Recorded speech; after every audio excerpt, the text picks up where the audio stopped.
जय हिंद। मैं शैलेंद्र कुमार मुस्कान study point YouTube channel में आप सभी को एक बार फिर से स्वागत है।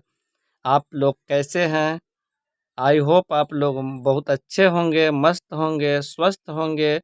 आज कक्षा 10वीं अध्याय 7 इकोनॉमिक्स यानी अर्थशास्त्र पुस्तक का 7वां उपभोक्ता जागरण एवं संरक्षण। उपभोक्ता का मतलब होता है ग्राहक। उपभोक्ता का मतलब हुआ ग्राहक और जागरण का मतलब होता है जागो। जागरण का मतलब होता है जागो और संरक्षण का मतलब होता है बचाव। संरक्षण का मतलब हुआ बचाव। उपभोक्ता, जब कोई व्यक्ति बाजारों से कोई वस्तु या सेवा क्रय कर उपभोग करता है तो इसे उपभोक्ता कहते हैं। उपभोक्ता का अर्थव्यवस्था में महत्वपूर्ण योगदान है। उपभोक्ता पर ही बाजार निर्भर करते हैं। दूसरा प्रश्न है, उपभोक्ता जागरण के लिए कुछ नारा को बताएं। उसका उत्तर होगा, जब उपभोक्ता के हितों के लिए कार्य किया जाता है तो इसे उपभोक्ता जागरण कहते हैं। उपभोक्ता वस्तु और सेवाओं के क्रय के प्रति सक्रिय होता है। जागरण का मतलब हुआ जागो। लोग जो है दुकान में जाते हैं तो ठगा कर चले आते हैं, यानी उसका मूल्य सही रूप से नहीं देख पाते हैं। जल्दबाजी में जाते हैं दुकान में और सामान खरीद लेते हैं, दुकानदार ठग देता है। वही हुआ जागरण। इसीलिए कहा जाता है जागरण यानी जागो, ग्राहक जागो। ग्राहक को जगाने के लिए उपभोक्ता जागरण लाया गया है। उपभोक्ता जागरण संबंधित जो है कुछ नारे इस प्रकार हैं। पहला है, जागो ग्राहक जागो। अपने अधिकार को पहचानो। लोगों का अधिकार है वस्तुएं देखना, मूल्य को देखना, एक्सपायरी डेट देखना। तीसरा है, सतर्क उपभोक्ता सुरक्षित उपभोक्ता। ग्राहक सावधान। जागरण संबंधी नारा दिया गया है। चौथा नारा जो है, ग्राहक सावधान। अगला है, सही वजन सही माप, यही है उपभोक्ता का हक। सही वजन सही माप, यही है उपभोक्ता का हक। सही दाम सही सामान, यही है उपभोक्ता का सम्मान। 7वां नारा जो है, उपभोक्ता जागरूक बनेगा। उपभोक्ता जागरूक बनेगा, देश मजबूत बनेगा। मिलावट से बच्चों, अपने स्वास्थ्य को सच्चा रखो। मिलावट से बच्चों, अपने स्वास्थ्य को सच्चा रखो। अगला प्रश्न है, तीसरा नंबर क्वेश्चन है, उपभोक्ता का शोषण किस प्रकार से किया जाता है? उपभोक्ता का शोषण जो है किस प्रकार किया जाता है? उपभोक्ता का शोषण जो है विभिन्न प्रकार से किया जाता है। जैसे पहला हुआ,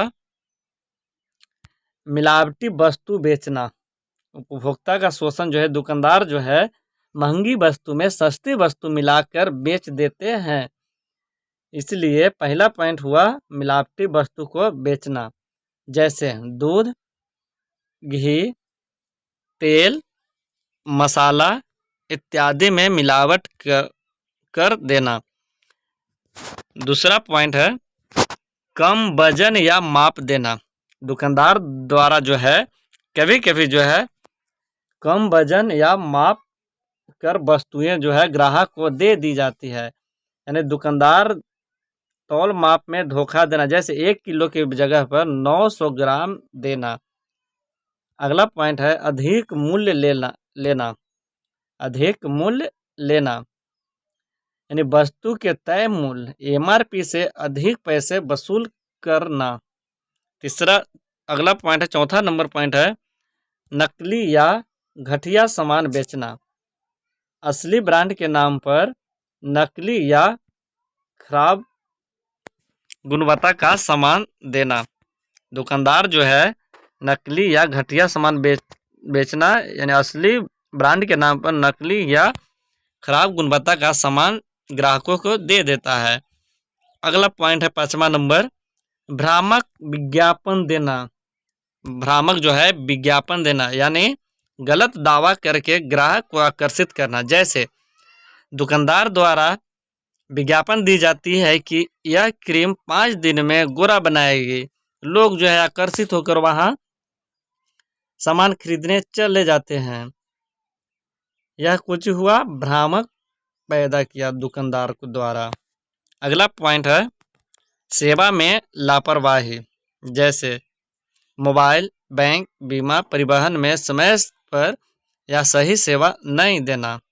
7वां नंबर पॉइंट है गारंटी वारंटी का पालन न करना। सामान खराब होने पर मरम्मत या बदलने का वादा पूरा नहीं करना। सामान खराब होने पर मरम्मत या बदलने का वादा पूरा न करना। अगला पॉइंट है 8 नंबर, पैकेट पर सही जानकारी नहीं देना। मूल्य, मात्रा आदि न लिखना या गलत लिखना।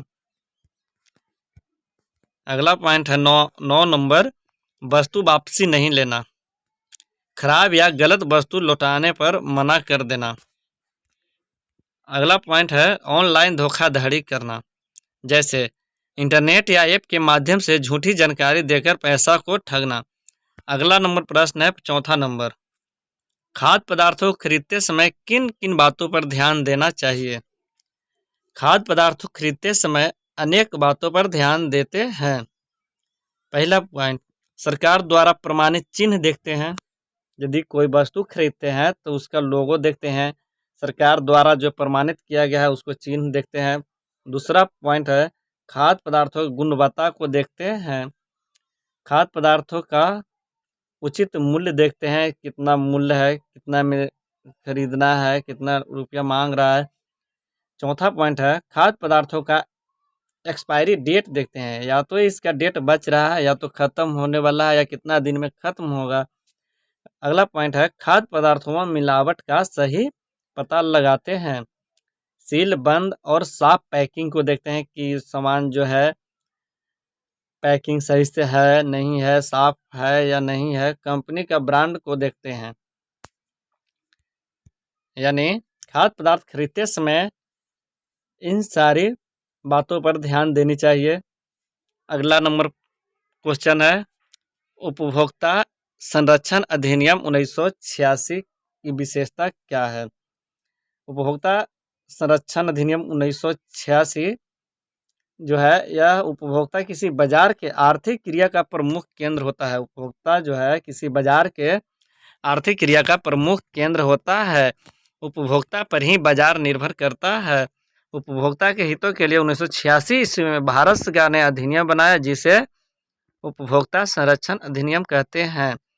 1986 ईस्वी में भारत सरकार ने जो अधिनियम बनाया उसे उपभोक्ता संरक्षण अधिनियम कहते हैं। इसकी विशेषताएं जो है निम्न है, जो इस प्रकार है। पहला पॉइंट है उपभोक्ता का सुरक्षा प्रदान करना। उपभोक्ता का सुरक्षा प्रदान करना।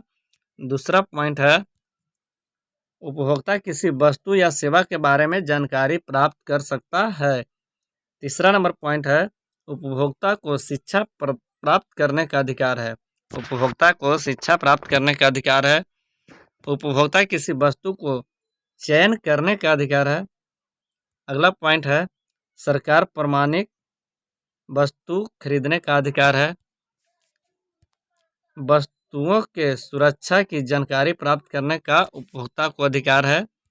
अगला पॉइंट है उपभोक्ता जागरूक बढ़ाने का अधिकार है। अगला पॉइंट है उपभोक्ता के लिए 3 स्तर की न्याय व्यवस्था बनाई गई है। जिला स्तर, डिस्ट्रिक्ट फोरम। दूसरा पॉइंट है राज्य स्तर, स्टेट फोरम। तीसरा पॉइंट है राष्ट्रीय स्तर, नेशनल फोरम। यानी कि दुकानदार के द्वारा यदि 20 लाख रुपया से कम क्षतिपूर्ति के लिए केस दर्ज कराया जाता है जिला स्तर पे, डिस्ट्रिक्ट फोरम में। यदि दुकानदार जो कोई वस्तु को ब्रांड के नाम पर पैसा उस पर ज़्यादा लिख देता है और वस्तुएं उतना पैसा का नहीं होता है तो उस पर केस दायर किया जा सकता है जिला स्तर पे। राज्य स्तर, स्टेट फोरम 20 लाख से अधिक और 1 करोड़ रुपया से कम, 20 लाख से अधिक और 1 करोड़ से कम क्षतिपूर्ति के लिए राज्य स्तर पर न्याय व्यवस्था बनाई गई है। वहाँ जो है उपभोक्ता केस कर सकता है। राष्ट्रीय स्तर नेशनल फोरम 1 करोड़ से अधिक, यदि ग्राहकों को 1 करोड़ रुपया से अधिक की क्षति होता है तो वह राष्ट्रीय स्तर पर अपना केस दायर कर सकता है। अगला क्वेश्चन है, 6वां नंबर क्वेश्चन है, मानवाधिकार आयोग का महत्व बताएं। यह वैसा आयोग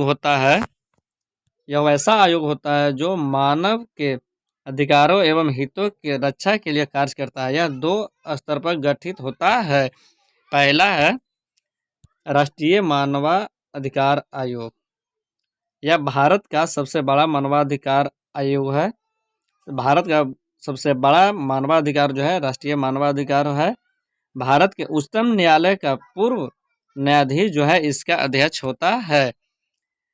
भारत का सबसे बड़ा मानवाधिकार होता है राष्ट्रीय मानवाधिकार आयोग। भारत के उच्चतम न्यायालय का पूर्व न्यायाधीश जो है इसका अध्यक्ष होता है। दूसरा नंबर है राज्य मानवाधिकार आयोग। समानता प्रत्येक राज्य में गठित होता है। समानता प्रत्येक राज्यों में गठित होता है। उच्च न्यायालय का पूर्व मुख्य न्यायाधीश जो है इस आयोग का अध्यक्ष होते हैं।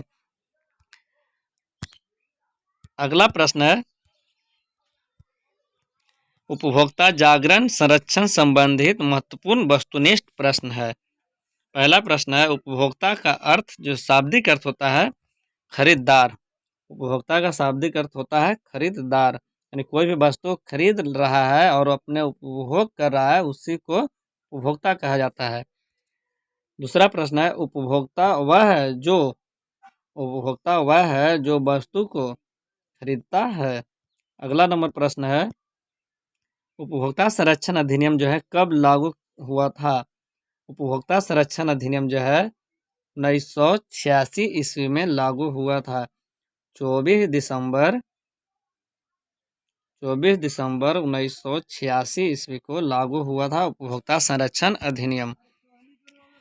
अगला प्रश्न है उपभोक्ता संरक्षण अधिनियम जो है कब लागू हुआ था। 24 दिसंबर 1986 ईस्वी को लागू हुआ था। 24 दिसंबर मनाया जाता है। 24 दिसंबर जो है यह राष्ट्रीय उपभोक्ता दिवस मनाया जाता है। अगला प्रश्न है उपभोक्ता संरक्षण अधिनियम का मुख्य उद्देश्य क्या है। उपभोक्ताओं को संरक्षण। अगला प्रश्न है उपभोक्ता के कितने अधिकार है। उपभोक्ता के जो है 6 अधिकार है। इसमें पहला अधिकार है सूचना का अधिकार। पहला अधिकार हो जाएगा सूचना का अधिकार। दूसरा अधिकार हो जाएगा जानकारी पाने का अधिकार। तीसरा पॉइंट है विकल्प चुनने का अधिकार। चौथा पॉइंट है सुनवाई का अधिकार। पांचवा हो जाएगा न्याय पाने का अधिकार। और छठा पॉइंट हो जाएगा शिक्षा पाने का अधिकार। अगला पॉइंट है शिक्षा पाने का अधिकार। अगला प्रश्न है उपभोक्ता का पहला अधिकार है सुरक्षा का अधिकार। अगला प्रश्न है सूचना का अधिकार का अर्थ क्या है। सूचना के अधिकार का अर्थ होता है वस्तु के गुण दोष को जानना। अगला प्रश्न है चयन का अधिकार का मतलब क्या होता है। चयन का मतलब होता है मनचाही वस्तु को चुनना। चयन का अधिकार का मतलब हुआ मनचाही वस्तु को चुनना। अगला प्रश्न है शिकायत का अधिकार किससे जुड़ा है। उपभोक्ता न्याय से। अगला प्रश्न है उपभोक्ता संरक्षण के 3 स्तर होते हैं, वह कौन कौन होते हैं। जिला स्तर, राज्य स्तर और राष्ट्रीय स्तर। जिला स्तर में जो है यहाँ न्याय जो है 20 लाख से कम क्षतिपूर्ति के लिए यहाँ न्याय मिलता है। और राज्य स्तर पर जो है यहाँ 20 लाख से अधिक और 1 करोड़ रुपया से कम क्षतिपूर्ति के लिए न्याय मिलता है, जबकि राष्ट्रीय स्तर पर 1 करोड़ रुपया से अधिक न्याय मिलता है। शिकायत की सीमा जो है राष्ट्रीय आयोग में शिकायत की सीमा जो है 1 करोड़ रुपया से अधिक रखा गया है। उपभोक्ता संगठन का कार्य क्या है। उपभोक्ता संगठन का कार्य जो है उपभोक्ता की सहायता करना। अगला प्रश्न जो है जागो ग्राहक जाओ का नारा जो है किससे जुड़ा है। जाओ ग्राहक जागो का नारा जो है उपभोक्ता जागरूकता से संबंधित है। उपभोक्ता आंदोलन शुरू हुआ था सर्वप्रथम जो है अमेरिका में शुरू हुआ था। अगला प्रश्न है उपभोक्ता संरक्षण का प्रतीक चिन्ह जो है वह है दीपक है। अगला प्रश्न है एमआरपी मिनिमम रिटेल प्राइस होता है। एमआरपी का पूरा नाम जो है मिनिमम रिटेल प्राइस होता है। अगला प्रश्न जो है उपभोक्ता को वस्तु खरीदते समय क्या देखना चाहिए। उपभोक्ता को वस्तु खरीदते समय जो है क्या देखना चाहिए। ब्रांड देखनी चाहिए, तिथि देखनी चाहिए, मूल्य और मात्रा देखनी चाहिए, इनमें से सभी। इन सारी बातों पर ध्यान देनी चाहिए उपभोक्ता वस्तु खरीदते समय। अगला प्रश्न है उपभोक्ता को किस प्रकार की वस्तु नहीं खरीदना चाहिए। ऑप्शन है सीलबंद, खुली, ब्रांडेड, गुणवत्ता वाली। यानी उपभोक्ता को जो है खुली नहीं खरीदना चाहिए, खुला हुआ सामान जो है नहीं खरीदनी चाहिए। अगला प्रश्न है उपभोक्ता अदालत में शिकायत दर्ज करने की अधिकतम अवधि जो है 2 वर्ष है। ISI चिन्ह जो है किससे संबंधित है। औद्योगिक उत्पादों से संबंधित है ISI चिन्ह। अगला प्रश्न है एक मार्क चिन्ह जो है किस पर लगाया जाता है। कृषि उत्पाद पर लगाया जाता है। BIS का पूरा नाम जो है bureau of Indian standards, bureau of Indian standards होता है। अगला प्रश्न है उपभोक्ता शिक्षा का मुख्य उद्देश्य क्या है। उपभोक्ता शिक्षा का मुख्य उद्देश्य जो है यह उपभोक्ता को जागरूक बनाना। उपभोक्ता शिक्षा का मुख्य उद्देश्य। उपभोक्ता संरक्षण अधिनियम को संशोधित किया गया था 1993 में, 2002 में और 2019 में किया गया है। अगला प्रश्न है 27 नंबर उपभोक्ता अधिकार की घोषणा किसने किया था। उपभोक्ता अधिकारों की घोषणा किसने की थी। जॉन एफ कैनेडी के द्वारा किया गया था। भारत में उपभोक्ता संरक्षण अधिनियम किस मंत्रालय के अंतर्गत आता है। यह जो है उपभोक्ता मामले मंत्रालय के अंतर्गत आता है। अगला प्रश्न है उपभोक्ता दिवस जो है अंतर्राष्ट्रीय स्तर पर 15 मार्च को मनाया जाता है। उपभोक्ता दिवस जो है अंतर्राष्ट्रीय स्तर पर 15 मार्च को मनाया जाता है। नकली वस्तु का मतलब है मिलावटी या धोखाधड़ी वाली वस्तु। अगला प्रश्न है उपभोक्ता संरक्षण में सबसे महत्वपूर्ण तत्व क्या है। उपभोक्ता संरक्षण में सबसे महत्वपूर्ण तत्व है लोगों को जागरूक करना। अगला प्रश्न है उपभोक्ता संरक्षण का मुख्य आधार जो है क्या है। न्याय।